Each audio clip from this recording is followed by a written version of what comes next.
Kinetics of consecutive reaction हम discuss कर रहे थे, जिसमें हमने सपोज किया था कि हमारे पास ए कोई रिएक्टेंट है और ये प्रोडक्ट बी में जा रहा है जो कि अनस्टेबल है और वो प्रोडक्ट सी में जा रहा है। इसके लिए हमने कहा था कि जो रेट कांस्टेंट है वो A1 है, इसके लिए जो रेट कांस्टेंट है वो A2 है, और हमने सपोज किया था कि T0 पर A की इनिशियल कंसंट्रेशन A0 है, B की इनिशियल कंसंट्रेशन 0 है और C की इनिशियल कंसंट्रेशन भी 0 है। नो टॉकिंग, आपकी अटेंशन मेरी तरफ रहनी चाहिए। और आफ्टर टाइम T A की जो अवेलेबल कंसंट्रेशन है वो A हो जाती है, B की अवेलेबल कंसंट्रेशन स्मॉल b हो जाती है और C की अवेलेबल कंसंट्रेशन स्मॉल c हो जाती है। मैंने कहा था कि हम दरअसल A, B और C जो कि वेरिएबल हैं, इनको as a function of T express करना चाहते हैं, और ये कि इन पैरामीटर्स के अंदर जो A0 है वो कांस्टेंट क्वांटिटी है,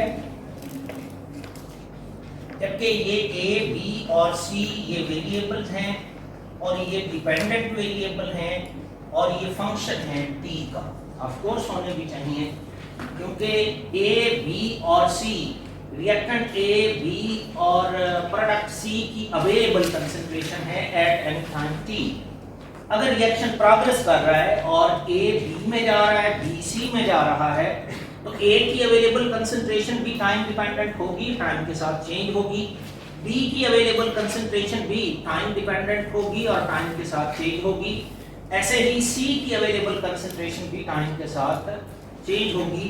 तो हम A, B और C को as a function of T express करना चाहते थे, जिसके लिए मैंने A की कंसंट्रेशन को as a function of time express किया था लास्ट वाले लेक्चर में, यानी concentration of A, reactant A as a function of T। और ये एक्सप्रेशन क्या था? A is equal to A0 e raised to power minus K1 into T। यही वाला एक्सप्रेशन था, जिसके लिए मैंने आपको बताया था कि अगर मैं इसके लिए कंसंट्रेशन प्रोफाइल ड्रा करता हूं, यानी मैं कंसंट्रेशन को as a function of time plot करता हूं, तो T0 पर A की इनिशियल कंसंट्रेशन क्या थी?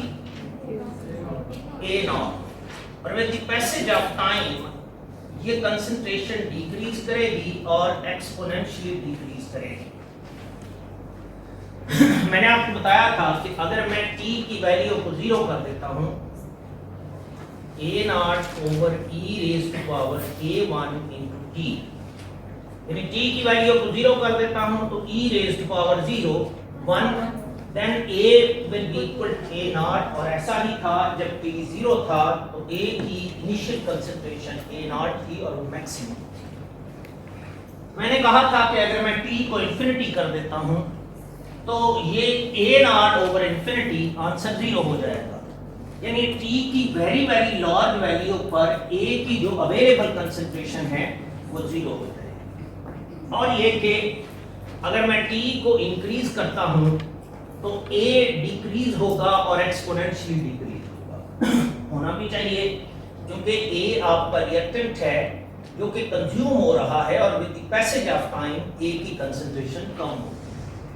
मोरओवर मैंने आपको बताया था कि A से B का बनना ये भी फर्स्ट ऑर्डर प्रोसेस है, B से C का बनना ये भी फर्स्ट ऑर्डर प्रोसेस है। इसलिए ये kinetics of first order type consecutive reaction है।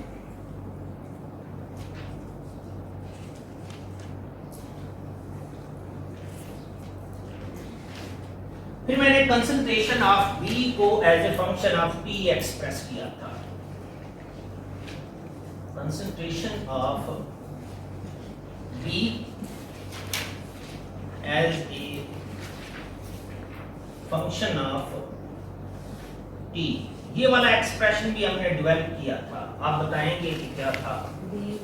b is equal to k1 a naught over k2 minus k1 into e raised to power minus k1t e raised to power minus k2t। यानी इसमें मैंने a को as a function of t express किया है और इसमें मैंने b को as a function of t express किया।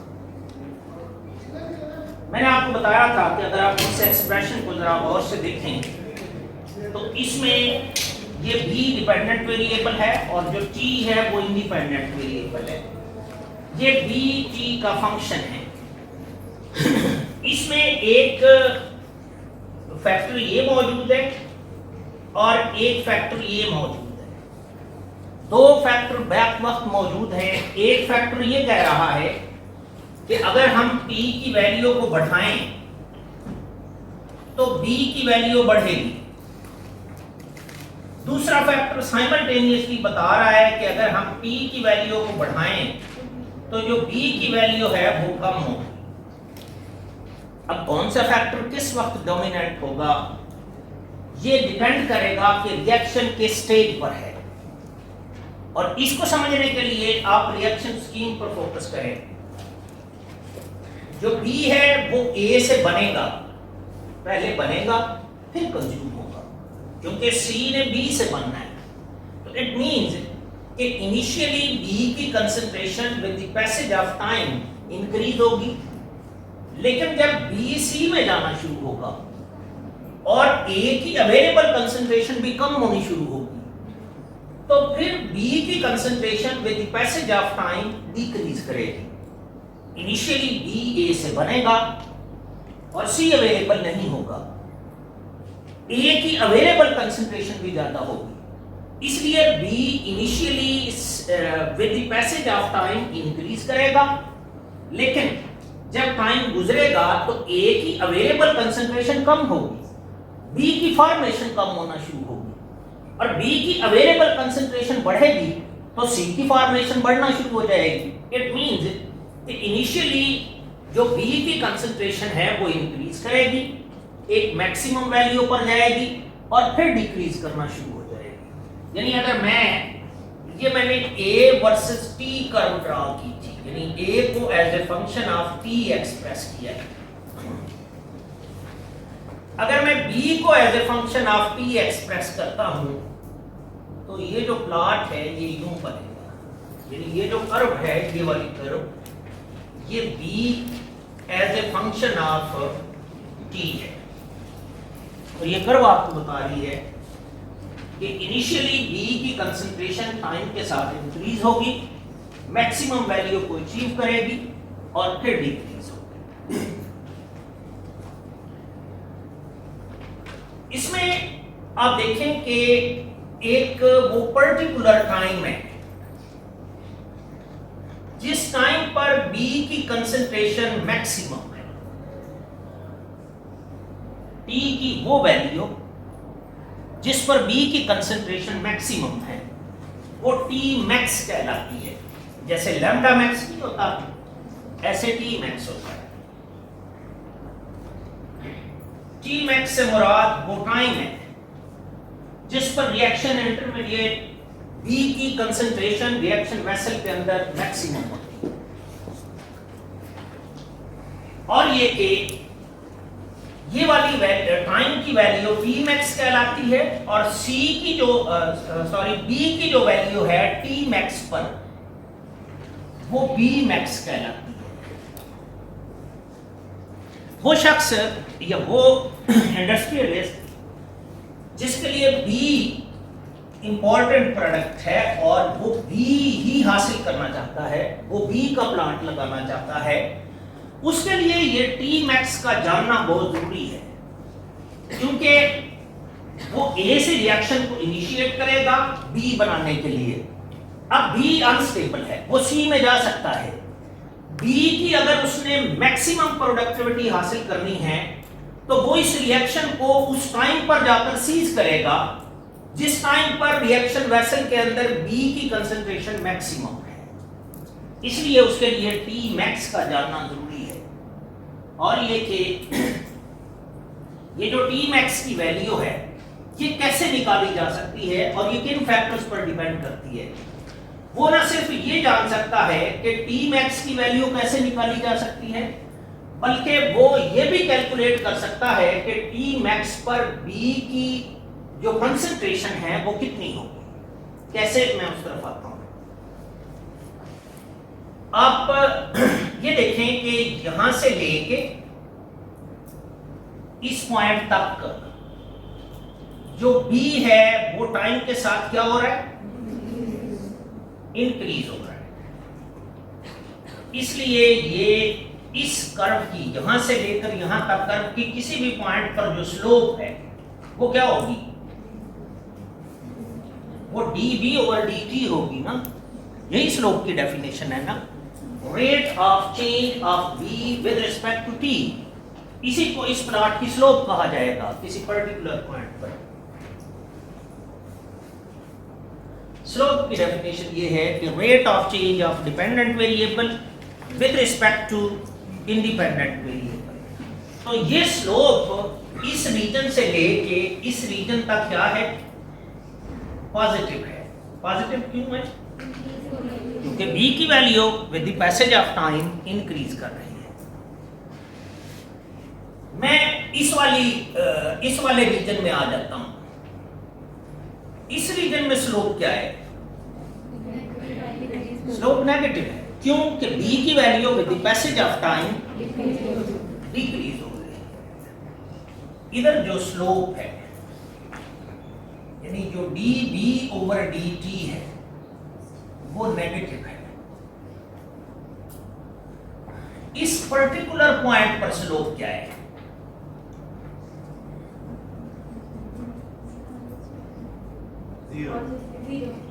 किसने कहा है जीरो, क्यों जीरो है,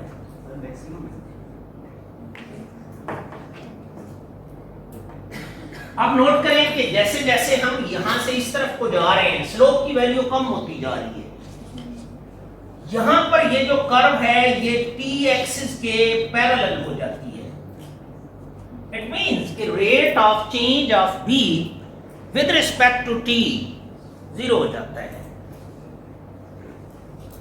यानी इस पर्टिकुलर पॉइंट पर dB ओवर dt की वैल्यू क्या है, जीरो। अगर कार्टेशियन कोऑर्डिनेट सिस्टम में मैं इस पॉइंट को एक्सप्रेस करूं तो मैं कहूंगा ये पॉइंट t मैक्स है, यानी x वैल्यू मैंने लिखी है, और ये v मैक्स है यानी y वैल्यू मैंने लिखी है। बिल्कुल ऐसे जैसे आप x और y कार्टेशियन कोऑर्डिनेट। ये जो पर्टिकुलर पॉइंट है इस कार्टेशियन कोऑर्डिनेट सिस्टम के अंदर p मैक्स और v मैक्स वाला ये पॉइंट कहलाता है क्रिटिकल पॉइंट। क्या कहलाएगा, क्रिटिकल पॉइंट क्या होता है, जिन्होंने मैथ पढ़ा है वो हमें बताएंगे कि कैलकुलस में क्रिटिकल पॉइंट की डेफिनेशन क्या है।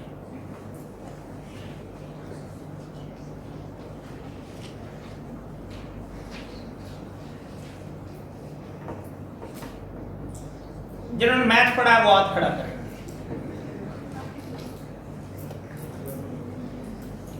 जी आप बताएंगे कि क्रिटिकल पॉइंट की डेफिनेशन क्या है।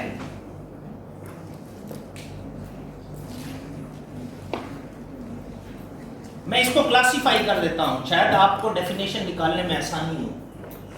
ये जो क्रिटिकल पॉइंट हैं ये 3 किस्म के हो सकते हैं। एक है मैक्सिमा, एक है मिनिमा और एक है पॉइंट ऑफ इन्फ्लेक्शन।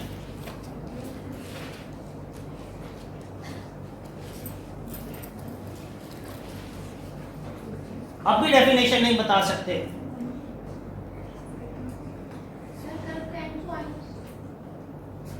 मुझे मलाल नहीं अपनी कम निगाही का, जो दीदावर हैं उन्हें भी नजर नहीं आता। क्रिटिकल पॉइंट की डेफिनेशन कैलकुलस के अंदर ये है कि इससे मुराद वो पॉइंट है जिस पर फंक्शन का फर्स्ट डेरिवेटिव 0 हो जाता है। नहीं पढ़ा आपने? आप कहते थे कि dy/dx की वैल्यू क्रिटिकल पॉइंट पर 0 हो जाती है, और फिर आप उसको फर्दर क्लासिफाई करते थे। जिन्होंने मैथमेटिक्स पढ़ा है, डिफरेंशिएशन जिन्होंने की है, वो ये जानते हैं कि क्रिटिकल पॉइंट पर dy/dx की वैल्यू वो 0 रखते थे। फिर उनसे कहा जाता था कि ये बताएं कि ये पॉइंट मैक्सिमा है, मिनिमा है, ये पॉइंट ऑफ इन्फ्लेक्शन है। तो आप उसमें कैलकुलेशन करते थे, आप उसका सेकंड डेरिवेटिव लेते थे। आप कहते थे कि अगर सेकंड डेरिवेटिव नेगेटिव है, फर्स्ट डेरिवेटिव 0 है, तो फिर वो पॉइंट, वो क्रिटिकल पॉइंट जो है वो मैक्सिमा है। अगर सेकंड डेरिवेटिव पॉजिटिव है, फर्स्ट डेरिवेटिव 0 है, तो आप कहते थे कि वो जो पॉइंट है वो मिनिमा है। अगर फर्स्ट डेरिवेटिव भी 0 है और सेकंड डेरिवेटिव भी 0 है, तो आप कहते थे कि ये पॉइंट ऑफ इन्फ्लेक्शन है। ये नहीं पढ़ा आपने मैथ में? तो मैं इसी की बात कर रहा हूं। तो ये कौन सा पॉइंट है? ये इसमें भी यही हो रहा है कि इस पर्टिकुलर पॉइंट पर फंक्शन का फर्स्ट डेरिवेटिव, यानी derivative of b with respect to t, वो क्या हो रहा है? 0 है। इट मींस कि ये क्रिटिकल पॉइंट है। और फंक्शन का सेकंड डेरिवेटिव इस केस में नेगेटिव होना चाहिए क्योंकि मैक्सिमा है। कर्व से आपको नजर आ रहा है ना कि ये वाला पॉइंट मैक्सिमा है। इसका सेकंड डेरिवेटिव फिजिकली क्यों नेगेटिव होना चाहिए? क्योंकि स्लोप कम हो रही है। यानी अगर मैं इसका सेकंड डेरिवेटिव, यानी आप देखें कि इधर स्लोप ज्यादा है, फिर कम हो गई, फिर 0 हो गई, फिर नेगेटिव हो गई, यानी डेरिवेटिव ऑफ द डेरिवेटिव वो नेगेटिव होगा। इसलिए ये मैक्सिमम, ये वाला क्रिटिकल पॉइंट है। खैर ये मैथमेटिक्स वाली बात है। मैं ये बता रहा था कि आप फिजिकली देखें कि dv/dt इधर पॉजिटिव है, इधर 0 है, इधर नेगेटिव है। वो पॉइंट जिस पर dv/dt 0 हो वो क्रिटिकल पॉइंट कहलाएगा, और वो क्रिटिकल पॉइंट हमारे लिए सबसे इंपॉर्टेंट है। और हम उस क्रिटिकल पॉइंट को प्रिडिक्ट करना चाहते हैं कि उसकी वैल्यू कैसे निकाली जा सकती है।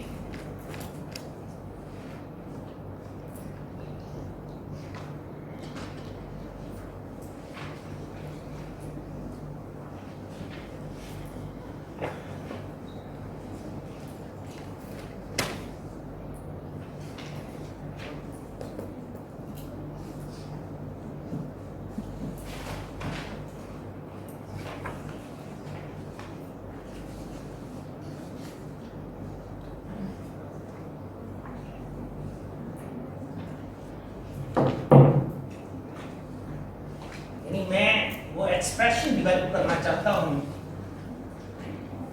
जिससे टी मैक्स को प्रिडिक्ट किया जा सके। Determination of T max. मेरे पास मैथमेटिकल एक्सप्रेशन ये है। एक्सप्रेशन मैं दोबारा लिखता हूं। b is equal to k1 a naught over k2 minus k1 e raised to power minus k1t e raised to power minus k2t।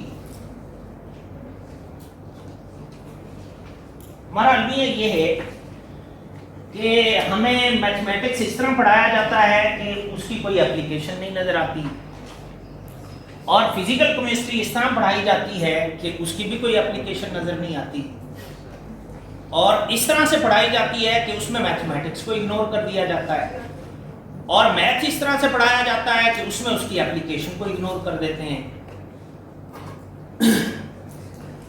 शायद यही रीजन है कि आपको क्रिटिकल पॉइंट को प्रिडिक्ट करना नहीं आता।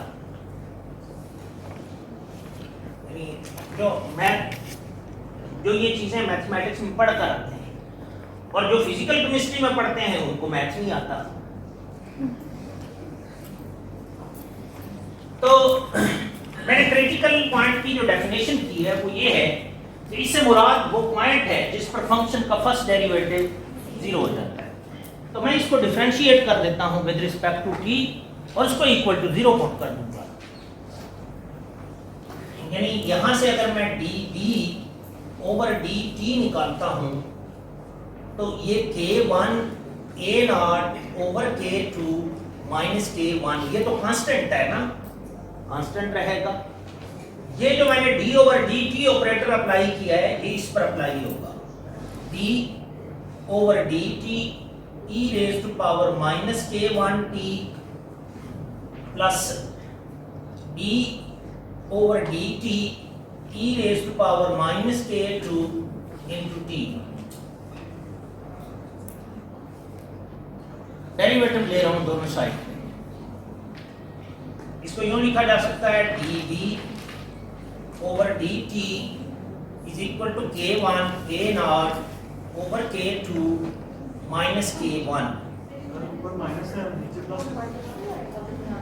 किधर प्लस है? एक्सप्रेशन में माइनस ही है, माइनस ही है ना फाइनल जो ये वाला एक्सप्रेशन था। ठीक है, इसका आप डेरिवेटिव ले लें। आप ये बात जानते हैं कि अगर हम d over dx of e raise to power x लेते हैं तो आंसर क्या आता है? e raise to power x। लेकिन अगर आप d over dx of e raise to power ax लेते हैं तो आंसर क्या आता है?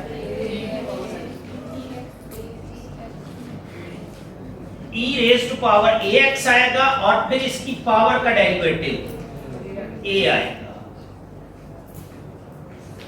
ठीक लिख रहा हूं ना मैथ वाले? तो इसका डेरिवेटिव क्या होगा? Minus k1 e raise to power minus k1 into t।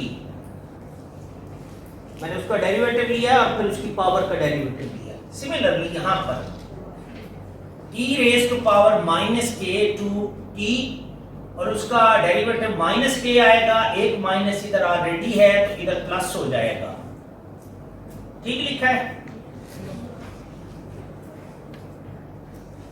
Critical point की डेफिनेशन क्या है?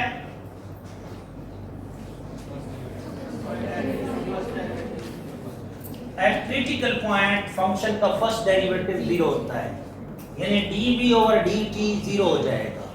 इधर 0 लिख सकता हूं, इधर k1 a0 over k2 minus k1 minus k1 e raise to power minus k1 t को क्या लिखूंगा? अब t मैक्स हो जाएगा ना, क्योंकि मैंने dv ओवर dt को 0 कर दिया है। यही t मैक्स यानी क्रिटिकल पॉइंट की डेफिनेशन है। इधर plus k2 e raise to power minus k2 minus ही होगा। इधर माइनस था, ये माइनस k2 इसका डेरिवेटिव आया, माइनस इनटू माइनस प्लस हो जाएगा। किसने पूछा है? अब प्लस आएगा ये माइनस प्लस है।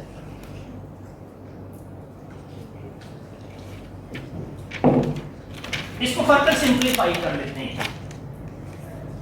इधर 0 है, ये वाली टर्म जो है जब दूसरी साइड पर जाएगी और 0 से मल्टीप्लाई होगी तो 0 हो जाएगी। It means 0 will be equal to minus k1 e raise to power minus k1 t m t max plus k2 e raise to power minus k2 into t max। Minus वाली term को इधर ले जाते हैं तो ये k1 e raised to power minus k1 into t max is equal to k2 e raised to power minus k2 into t max। इसको थोड़ा और रिअरेंज कर लेते हैं। k2 को इस तरफ ले जाते हैं और इसको दूसरी साइड पे ले जाते हैं, यानी ये k1 over k2 will be equal to e raised to power minus k2 into t max divided by e raised to power minus k1 into t max। लिख सकते हैं ना, इसको इस तरह भी लिखा जा सकता है e raised to power minus k2 into t max into e raised to power plus k1 into t max। लिख सकते हैं ना, ये डिनोमिनेटर को आप ऊपर ले जाएं तो इसके एक्सपोनेंट का साइन बदल जाएगा।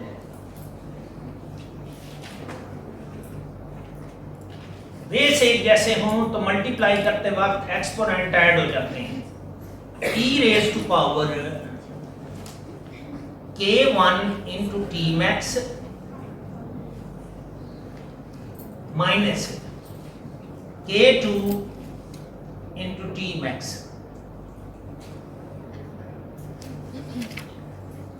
t max यहां से कॉमन ले लें, e raised to power k1 minus k2 into t max।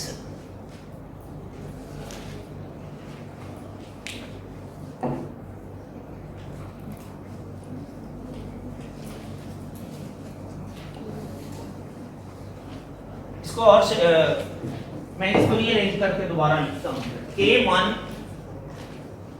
over k2 e raised to power क्या है k1 minus k2 into t max। दोनों तरफ log ले लेते हैं, यानी natural log of k1 over k2 is equal to natural log of e k1 minus k2 into t max। इसको यूं लिखा जा सकता है natural log of k1 over k2 k1 minus k2 into t max into natural log of e। लिख सकते हैं ना, लॉग का फार्मूला है कि जो एक्सपोनेंट है वो उसका कोफिशिएंट बन सकता है। ये जो नेचुरल लॉग ऑफ e है ये क्या होता है, 1 होता है, क्योंकि e नेचुरल लॉग की बेस है, is equal to k1 minus k2 into t max. यही रहेगा ना, और t मैक्स क्या बनेगा, t max will be equal to 1 over k1 minus k2 natural log of k1 over k2। यानी अगर मैं a से b की फॉर्मेशन का रेट कांस्टेंट जानता हूं और b से c की फॉर्मेशन का रेट कांस्टेंट जानता हूं, तो मैं ये प्रिडिक्ट कर सकता हूं कि मैं रिएक्शन को किस टाइम पर जाकर स्टॉप करूं कि B की मैक्सिमम यील्ड हासिल की जा सके। तो ये T मैक्स की वैल्यू है। आप ना सिर्फ T मैक्स की वैल्यू प्रिडिक्ट कर सकते हैं, बल्कि आप B मैक्स की वैल्यू भी निकाल सकते हैं। तो वो कैसे निकालेंगे, जो आपने T मैक्स की वैल्यू निकाली है वो B वाले एक्सप्रेशन में पुट कर दें और उसको सिंप्लीफाई कर दें, तो वो B मैक्स की वैल्यू होगी। T मैक्स आपने निकाल लिया है, B मैक्स अगर आपने निकालना है तो जो T मैक्स की वैल्यू निकाली है वो B वाले एक्सप्रेशन में पुट कर देंगे तो ये B मैक्स हो जाएगा। कर देंगे डिटर्मिनेशन ऑफ B मैक्स। मैंने कहा T मैक्स की जो वैल्यू आपने निकाली है वो यहाँ पर और यहाँ पर पुट कर देंगे, यानी अब जो है ये T मैक्स हो जाएगा, ये T मैक्स हो जाएगा और ये B मैक्स हो जाएगा।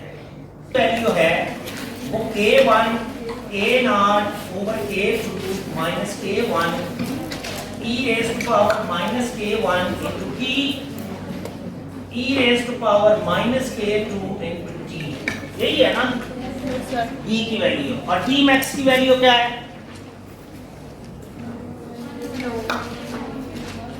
1 over k1 minus k2 natural log of k1 over k2, यही वैल्यू थी।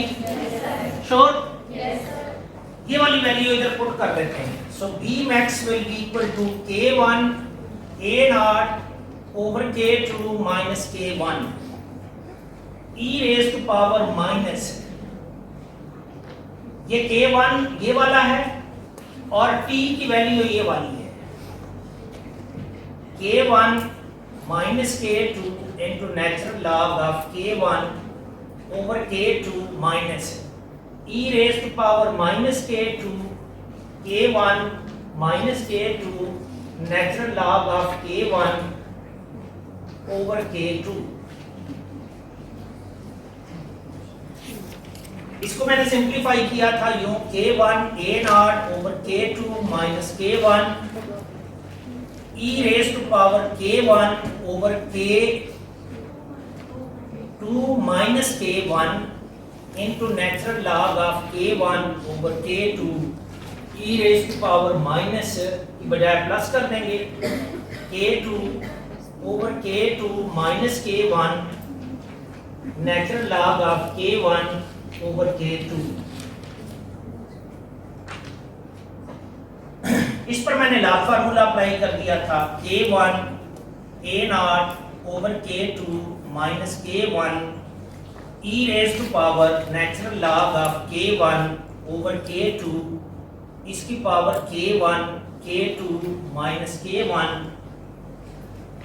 minus e raised to power log of k1 over k2 इसकी पावर k2 minus k1। हाँ जी, ये भी लाभ का फार्मूला है कि जो कोफिशिएंट है वो लाभ के अंदर क्वांटिटी की पावर बन सकता है। सो b max will be equal to, मैंने आपको बताया कि ये e और ये e इस नेचुरल लॉग की बेस है, तो bx की वैल्यू बने, b max की वैल्यू बनेगी k1 a naught over k2 minus k1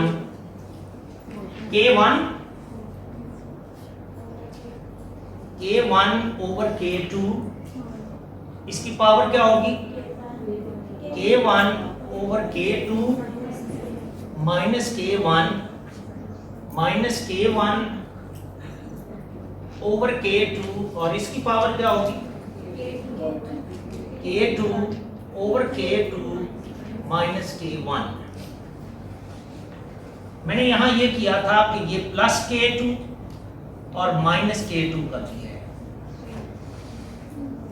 इसको सिंप्लीफाई किया था, k1 a naught over k2 minus k1, तो इसको यूं लिखा जा सकता है k1 over k2 इसकी power k2 over k2 minus k1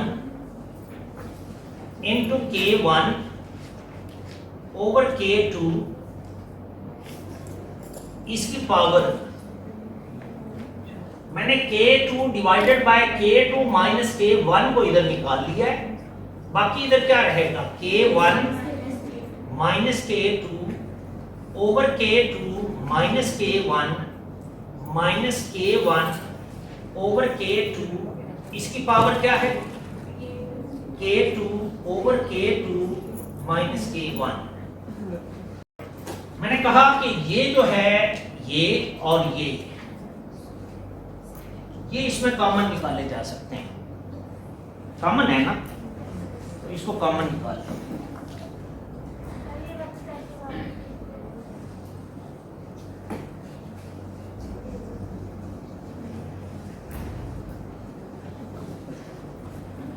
ये सिंपली किसने पूछा है, सिंपली ये है कि ये जो डिनोमिनेटर है ना, ये इस k2 पर भी डिवाइड हो रहा है और ये K1 माइनस K2 पर भी डिवाइड हो रहा है। तो वही मैंने किया है कि एक दफा मैंने K2 divided by K2 minus 1 लिखा है, दूसरी दफा मैंने K1 minus K2 over K2 minus K1 लिखा है। अगर आप इसके रिवर्स ऑर्डर में जाएंगे तो यही वाला expression K1 over K2 minus K1 आपको हासिल हो जाएगा। तो B मैक्स की जो वैल्यू आएगी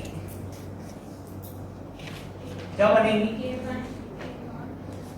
K1 A naught over K2 minus K1, K1 over K2, इसकी पावर क्या है? K2 over K2 minus K1, इधर क्या रहेगा? ये K1 ओवर K2 की पावर माइनस 1 रहेगा ना, इधर से माइनस कॉमन ले लें तो डिनोमिनेटर और ऊपर वाला ये जो वैल्यू है ये कैंसिल हो जाएगी, तो आंसर माइनस 1 रहेगा। तो अगर K1 over K2 raise to power minus 1 है, उसको मैं K2 ओवर K1 लिख सकता हूं ना। यहां से माइनस कॉमन लिया है मैंने, माइनस 1 कॉमन आएगा तो ये K2 माइनस K1 आ जाएगा और ये नीचे भी मौजूद है। यहां पर जो आंसर बाकी रहेगा वो माइनस 1 होगा। इसकी पावर अगर माइनस 1 है तो उसको रिवर्स करके K2 ओवर K1 लिखा जा सकता है। और माइनस क्या है? 1 तो 1 ओवर 1 लिख सकते हैं ना।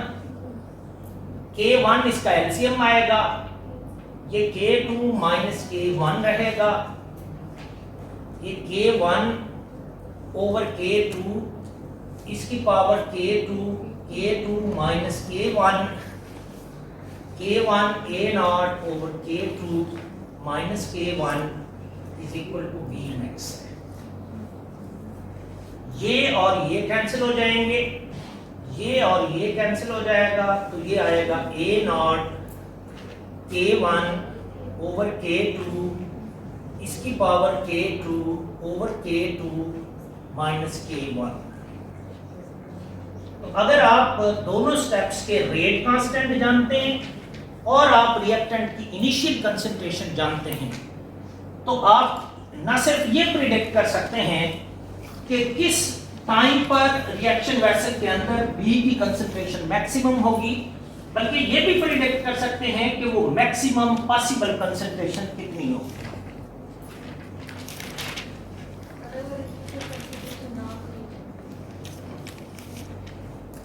फिर आप T मैक्स तो निकाल सकते हैं, लेकिन B मैक्स की वैल्यू नहीं निकाल सकते, क्योंकि T मैक्स में तो वो नहीं है ना इनिशियल कंसंट्रेशन। लेकिन B मैक्स निकालने के लिए इनिशियल कंसंट्रेशन का नाउन होना जरूरी है।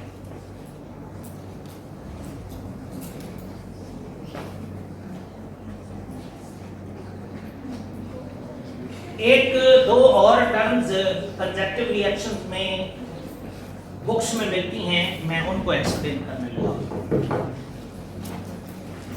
कंजक्टिव रिएक्शन ये है कि A रिएक्टेंट है, ये प्रोडक्ट B में जा रहा है, B C में जा रहा है, इसके लिए रेट कांस्टेंट K1 है, इसके लिए K2 है। अगर ये वाला रिएक्शन फास्ट हो और ये वाला रिएक्शन स्लो, इसको मैथमेटिकल या काइनेटिक की लैंग्वेज में कहते हैं कि अगर K2 की वैल्यू K1 से लार्ज, जिस रिएक्शन के रेट कांस्टेंट की वैल्यू ज्यादा होती है वो फास्ट रिएक्शन होता है, जिस रिएक्शन के रेट कांस्टेंट की वैल्यू लो होती है वो स्लो रिएक्शन होता है। क्योंकि रेट कांस्टेंट की डेफिनेशन ये है कि ये रेट ऑफ रिएक्शन का नाम है, बशर्त ये कि रिएक्टेंट की अवेलेबल कंसंट्रेशन यूनिट है, यानी ये रेट ऑफ रिएक्शन की ही एक स्पेसिफिक फॉर्म है। जितनी रेट कांस्टेंट की वैल्यू ज्यादा होगी उतना रिएक्शन फास्ट होगा, जितनी रेट कांस्टेंट की वैल्यू कम होगी उतना रिएक्शन स्लो होगा। अगर ये वाला सिनेरियो हो तो जो आपने B का एक्सप्रेशन लिखा है वो क्या था? K1 A naught over K2 minus K1 e raised to power minus k1 into t e raised to power minus k2 into t, यही था ना। अगर ये सिनेरियो हो कि सेकंड स्टेप फास्ट हो और ये स्लो हो, यानी k2 की वैल्यू k1 से ज्यादा हो, तो फिर ये वाला एक्सप्रेशन क्या बनेगा? k2 वेरी वेरी लार्ज होने का ये मतलब है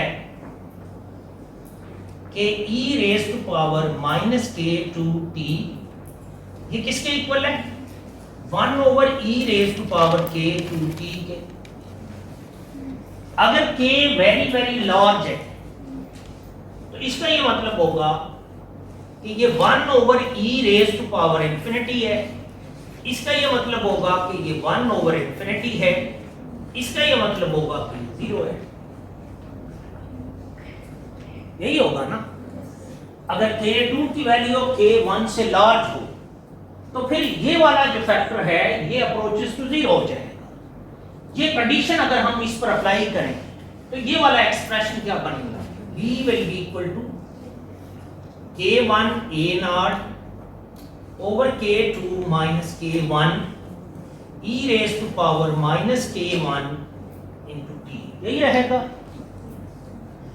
ये क्या चीज है?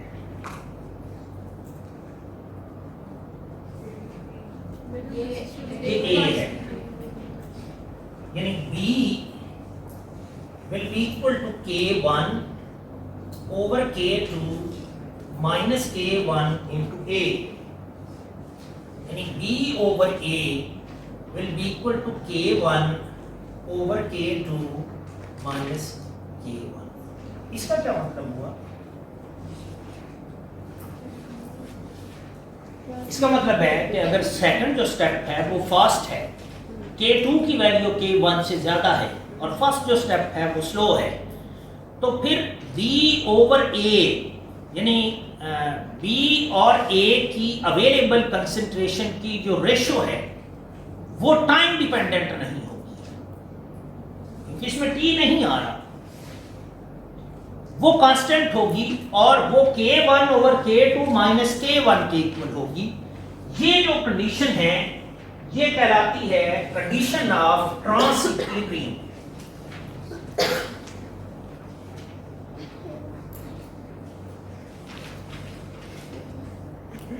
Condition of trans equilibrium. और अगर ये हो कि k2 is very very very very very very greater than k1, then k2 minus k1 will be approximately equal to k2। k2 k1 के मुकाबले में इतना ज्यादा है कि k1 उसके मुकाबले में निग्लिजिबल है, तो इनका जो डिफरेंस है वो k2 होगा। फिर ये b ओवर a किसके इक्वल आएगा? ये k1 ओवर k2 के इक्वल होगा। यहां पर भी ये रेशो इंडिपेंडेंट ऑफ टाइम है। ये जो कंडीशन है ये कंडीशन कहलाती है कंडीशन ऑफ सेकुलर इक्विलिब्रियम।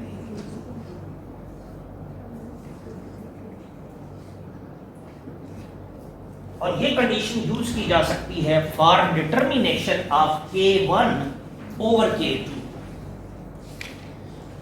यानी आप किसी भी स्टेज पर अगर ये कंडीशन फॉलो कर रहा है आपका सिस्टम, आप रिएक्शन वेसल से सैंपल निकालें, उसमें b over a ratio find करें, वो दरअसल k1 ओवर k2 की रेशो होगी।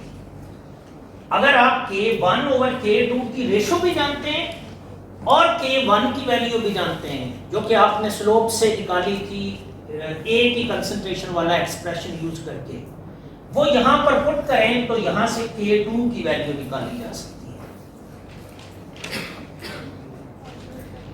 मैंने शुरू में आपको बताया था कि हम दरअसल 3 फंक्शन की का जो एक्सप्रेशन है वो डेवलप करना चाहते थे।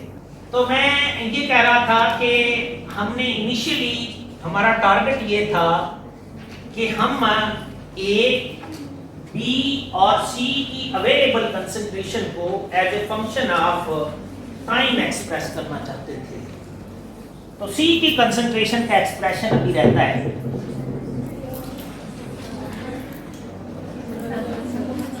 बस कर रही है। इसमें आप देखें कि ये ए है, ए का 1 मोल कंज्यूम होगा तो बी का 1 मोल जनरेट होगा। बी का 1 मोल कंज्यूम होगा तो सी का 1 मोल जनरेट होगा। It means total number of mole in the system पर यूनिट वॉल्यूम वो कांस्टेंट रहेंगे, क्योंकि ए कंज्यूम होगा तो बी बनेगा और बी कंज्यूम होगा तो सी बनेगा। इसको मैस बैलेंस कंडीशन कहते हैं, और वो कंडीशन ये है कि initial concentration of reactant should be equal to sum of available concentration of A plus available concentration of B plus available concentration of C. ऐसे ही होना चाहिए, क्योंकि उसका 1 मोल कंज्यूम होगा तो उसका जनरेट होगा, उसका कंज्यूम होगा तो उसका जनरेट होगा। टोटल नंबर ऑफ मोल पर unit volume in the system वो कांस्टेंट रहेंगे। हम ए की available concentration as a function of T express कर चुके हैं, बी की अवेलेबल कंसंट्रेशन को as a function of T express कर चुके हैं। अब हम सी निकालना चाहते हैं, तो यहां से सी निकाल लें। It will be equal to A naught minus A minus B. अब वैल्यू पुट कर देते हैं। C is equal to A naught minus A naught E raise to power minus K one into T. B क्या है? Minus K one A naught over K two minus K one E raise to power minus K one into t e raised to power minus k2 into t।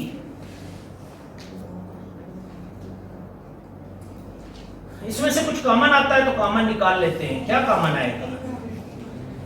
a not तो common आएगा ही ना, इधर 1 रहेगा, minus e raised to power minus k1 t रहेगा, minus k1 over k2 minus k1 रहेगा, e raise to power minus k1 t इधर plus हो जाएगा क्योंकि ये माइनस है, e raise to power k1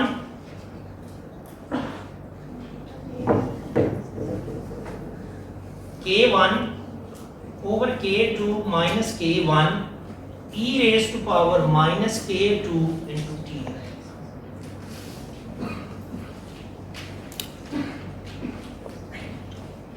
इसमें से कुछ कॉमन आ सकता है। ए नॉट 1 ये माइनस है, क्या कॉमन आएगा? ये कॉमन आएगा ना, तो इधर 1 रहेगा,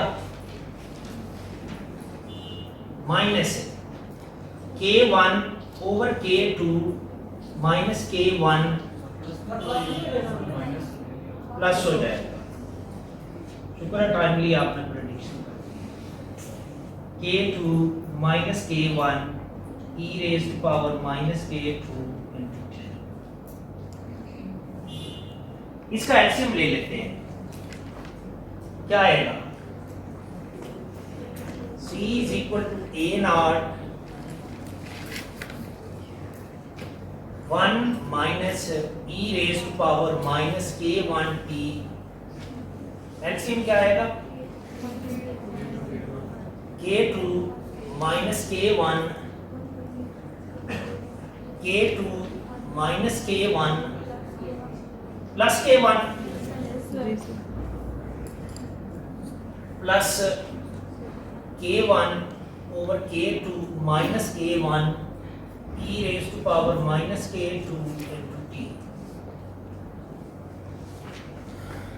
ये और ये कैंसिल हो जाएंगे, ये फाइनल एक्सप्रेशन बनेगा c is equal to a naught 1 minus k2 over k2 minus k1, बल्कि यूं लिख लूं अगर,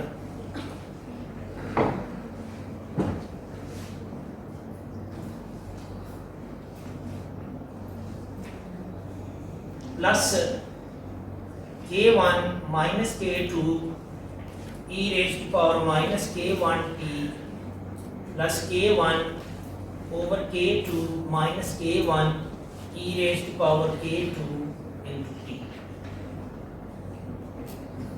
ये मैंने c को as a function of t express कर दिया है। तो c की जो t पर डिपेंडेंस है वो क्या होगी? ज्यादा होगा। अगर आपकी मैथमेटिकल सेंस नहीं है तो आप कॉमन सेंस यूज कर सकते हैं, I mean qualitative sense use कर सकते हैं। मैंने ये कहा कि A कंज्यूम होगा, B बनेगा, B से C बनेगा। तो जो C है उसने तो बनना ही है, उसने कहीं कंज्यूम नहीं होना। तो उसकी जो कंसंट्रेशन है वो with the passage of time increase करेगी। और अगर मैं C को as a function of T plot करता हूं तो ये जो प्लॉट है ये यूं बनेगा।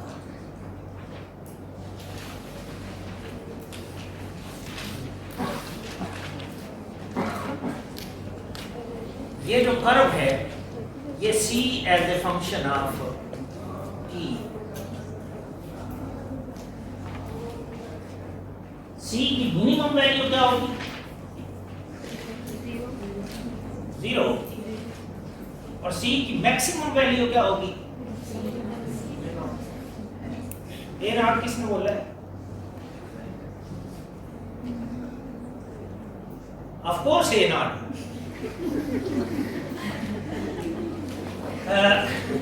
T 0 कर दें, T की वैल्यू को 0 कर दें, e रेज टू पावर 0, ये वाली टर्म 1 हो जाएगी, ये भी 1 हो जाएगी। इसको आप सिंप्लीफाई करेंगे ना तो इसका जो आंसर आएगा वो 0 आएगा। लेकिन अगर t इंफिनिटी करते हैं, ये वैल्यूज इधर पुट करके इसका एनालिसिस किया जा सकता है। अगर t इंफिनिटी कर दें तो इट मींस ये जो टर्म है, अगर आप कहते हैं तो मैं इधर कर भी देता हूं कि ये जो है ये डिनोमिनेटर में आएगी ना टर्म, और ये वाली टर्म भी डिनोमिनेटर में आएगी, और डिनोमिनेटर में इंफिनिटी होगा। तो इस वाली टर्म को आप इंफिनिटी पर डिवाइड करेंगे, इसको इंफिनिटी पर डिवाइड करेंगे तो ये यहां से लेकर यहां तक ये 0 हो जाएगा, तो बाकी 1 रहेगा। तो जो C की वैल्यू है वो A नॉट। यही रीजन है कि ये जो C है ये, इसको मैंने इससे मिला दिया है। C की जो मैक्सिमम पॉसिबल वैल्यू हो सकती है वो A नॉट हो सकती है, C A नॉट से ज्यादा नहीं हो सकता। एक और टर्म कंजक्टिव रिएक्शन में चलती है, आप देखें कि ये एक रीजन है जिस रीजन के अंदर C की कंसंट्रेशन चेंज नहीं हो रही। ये जो रीजन है ये इंडक्शन पीरियड कहलाता है। ये वो टाइम है जिसमें C की concentration with the passage of time change नहीं होती। एक और चीज यहां देखिए कि अगर सिनेरियो ये हो कि K2 की वैल्यू K1 से बहुत ज्यादा हो, जैसा कि मैंने पिछली कंडीशन में आपको बताया,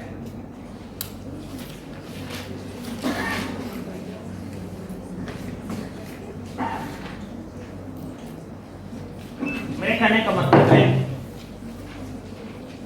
कि अगर K2 is greater than K1, मुझे पता है K1 is greater than K2 is greater than K1, तो फिर ये वाला एक्सप्रेशन क्या बनेगा? C का एक्सप्रेशन में डेवलप करना चाहता हूं।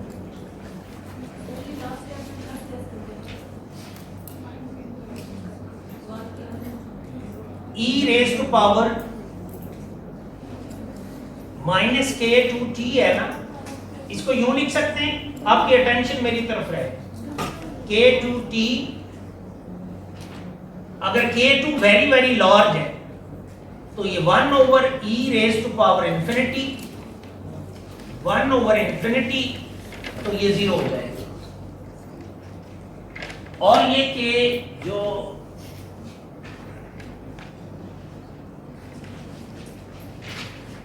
K2 है माइनस K1, ये क्या हो जाएगा?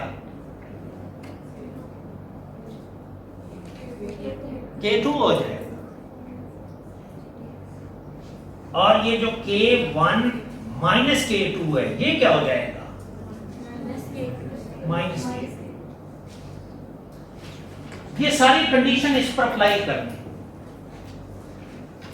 ये वाली टर्म 0 हो जाएगी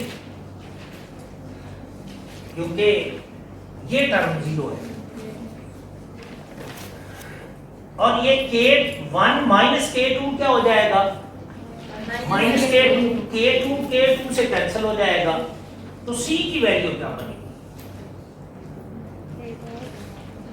A naught 1 minus e raise to power minus K1, यही रहेगी ना।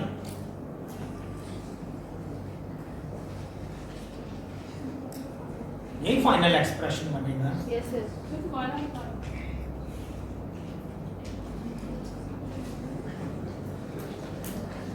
ये वाली टर्म आपको समझ आ गई कि 0 हो गई है, ये 0 इससे मल्टीप्लाई होगा, ये वाली टर्म खत्म हो जाएगी। ये K1 माइनस K2, ये मैंने कहा माइनस K2 के इक्वल हो जाएगा क्योंकि K2 is very very greater than K1, इधर माइनस आ जाएगा, ये K2 ओवर K2 कैंसिल हो जाएगा, तो C जो है वो इसके इक्वल आ जाएगा। यहां से आप C की टाइम पर जो डिपेंडेंस है उसको देख सकते हैं। A naught 1 minus 1 over e raise to power K1 into T। अगर आप T की वैल्यू बढ़ाते हैं तो डिनोमिनेटर की वैल्यू बढ़ेगी, ये ओवरऑल वैल्यू कम होगी, स्मॉल वैल्यू इससे सब्ट्रैक्ट होगी, तो C की वैल्यू इंक्रीज करेगी। लेकिन ये वाली कंडीशन मैंने कैसे हासिल की है? ये तभी हासिल हो सकती है जब ये वाला रिएक्शन फास्ट हो और ये वाला रिएक्शन स्लो हो। और जब मोर देन वन स्टेप्स एक ही रिएक्शन के अंदर इन्वॉल्व हों तो उनमें से जो स्लोवेस्ट स्टेप होगा वो रेट डिटर्मिनेशन स्टेप होगा। और यही रीजन है कि C की जो अवेलेबल कंसंट्रेशन है वो K1 से कंट्रोल हो रही है, उसमें K2 का एक्सप्रेशन नहीं है। क्यों नहीं है? कि जो स्लोवेस्ट स्टेप है वो A से B की फॉर्मेशन है, ना कि B से C की फॉर्मेशन है। इट मींस कि इस ओवरऑल रिएक्शन को जो स्टेप कंट्रोल करेगा वो ये वाला स्टेप होगा, ये स्लोवेस्ट स्टेप होगा और ये रेट डिटर्मिनेशन स्टेप होगा। ये बिल्कुल ऐसे है, ये बॉटलनेक का काम करेगा। अगर आप लोग कभी इस कैनाल रोड पे आपने मूव किया हो तो गलबन जेल रोड के पास मुगलपुरा से आते हुए जो रोड है वो ऐसे हो जाती है और उस ट्रैफिक के पूरे बहाव को वो वाला जो पार्ट है कैनाल रोड का वो कंट्रोल कर रहा होता है। बिल्कुल ऐसे ही जो C की ओवरऑल फॉर्मेशन है वो A से B वाले स्टेप में कंट्रोल होगी और यही रेट डिटर्मिनेशन स्टेप होगा।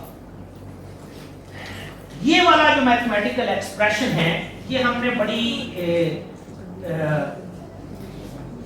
बहुत ज्यादा मैथमेटिक्स को इन्वॉल्व करके और कंडीशन अप्लाई करके हासिल किया है, लेकिन ये वाला एक्सप्रेशन बहुत सिंपल वे में हासिल किया जा सकता है अगर आप एक अप्रॉक्सीमेशन यूज करें जिसको स्टेडी स्टेट अप्रॉक्सीमेशन कहा जाता है।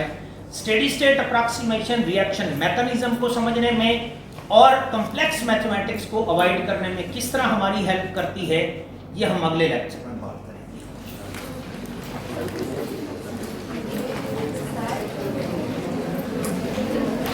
जी एक जी बेटे ये जो आपने किया था फंक्शन सी का क्लास में किया वो आपने टाइम 0 से स्टार्ट किया ये बी की फंक्शन से स्टार्ट किया आपका ख्याल है कि ग्राफ को ओरिजिन से स्टार्ट होना चाहिए? फंक्शन से नहीं होता बी मैक्स बी मैक्स हाँ जी मैं इसको एक्सप्लेन करता हूँ। ये डिपेंड करेगा कि K2 और K1 जो हैं उनकी वैल्यूज क्या हैं। यानी ये इस पर डिपेंड करेगा कि ये वाला स्टेप स्लो है या ये वाला स्टेप स्लो है। ये इनके चेंज होने से जो C के ग्राफ का ट्रेंड है वो स्लाइटली चेंज हो जाएगा। मसलन है अगर ये वाला स्टेप जो है वो स्लो है तो इट मींस सी की फॉर्मेशन बहुत देर में जाकर होगी और बी की फॉर्मेशन जल्दी हो जाएगी। और अगर ये वाला स्टेप जो है ये स्लो है और ये फास्ट है तो फिर ये जो बी वाला मैक्सिमा है ये डाउनवर्ड शिफ्ट होगा और सी जो है वो जल्दी स्टार्ट हो जाएगा। यानी इस कर्व का जो ट्रेंड है वो इनफैक्ट K1 और K2 की वैल्यू के चेंज होने से चेंज हो जाएगा। मोर ओवर कि मैंने ये इसको यहीं से स्टार्ट कर लिया है। इनफैक्ट इन रियल कंडीशन होता ये है कि ये नहीं होता कि B मुकम्मल बन जाएगा तो C की फॉर्मेशन स्टार्ट होगी। B के बनते ही C की फॉर्मेशन स्टार्ट हो सकती है और उस सूरत में ये जो ग्राफ है वो इधर से ही C की कंसंट्रेशन स्लाइटली बढ़ना शुरू हो जाएगी। लेकिन अगर C की फॉर्मेशन बहुत स्लो प्रोसेस है तो फिर हो सकता है कि B काफी ज्यादा बने और इस इंडक्शन पीरियड की वैल्यू और बढ़ जाए।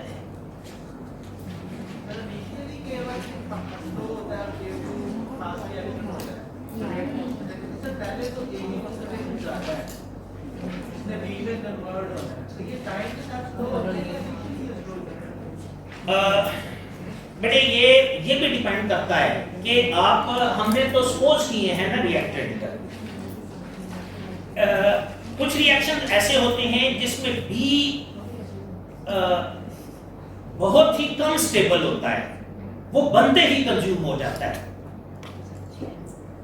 और कुछ रिएक्शंस ऐसे होते हैं कि जिसमें B कुछ स्टेबल होता है और वो कुछ अरसे तक रिएक्शन वेसल के अंदर B की शक्ल में रह सकता है। तो उस सूरत में सिनेरियो और होगा, दूसरे केस में सिनेरियो और होगा। और ये बात आपकी ठीक है कि चूंकि इनिशियली रिएक्शन वेसल के अंदर A मौजूद है तो इनिशियली B की फॉर्मेशन फास्ट होगी, लेकिन जैसे जैसे टाइम गुजरेगा A की अवेलेबल कंसंट्रेशन कम होती जाएगी तो B की फॉर्मेशन स्लो डाउन होती जाएगी और C की फॉर्मेशन बढ़ती जाएगी।